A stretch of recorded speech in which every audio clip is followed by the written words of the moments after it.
नमस्कार कोपरगावकर, मी संदीप मयूरेश्वर बॅटरीचा ओनर आपल्यासाठी घेऊन आलो आहे फक्त टू व्हीलर बॅटरीसाठी एक खास ऑफर पाडव्यानिमित्त 4 ampere battery HF Deluxe, Passion, Splendor Plus, Platina 100 ते 110 सीसी साठी बसणारी किती 1298 तुम्हाला ऑफर प्राइस मध्ये मिळणार फक्त 830 रुपये.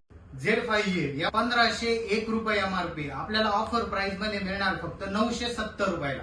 5LB बॅटरी एमआरपी किती आहे 1657, ऑफर प्राइस मध्ये मिळणार फक्त 1050 रुपये. एक साइड TZ9 खास बुलेट लवर साठी एमआरपी किती आहे 2385 रुपये, ऑफर प्राइस मध्ये मिळणार फक्त 1550 रुपये. 4 वर्ष वॉरंटी सह खराब झाल्यास टेबल रिप्लेसमेंट होईल. आजच तुमची जुनी खराब झालेली बॅटरी घेऊन या ऑफर मध्ये टू व्हीलर साठी नवीन बॅटरी घेऊन जा. तर फक्त 31 मार्च 2026 पर्यंत. आमचा पत्ता Mayureshwar battery, Kopargaon, Saibaba shopping complex, गाळा नंबर 14, अबुकर हॉर्स शेजारी, कोपरगाव.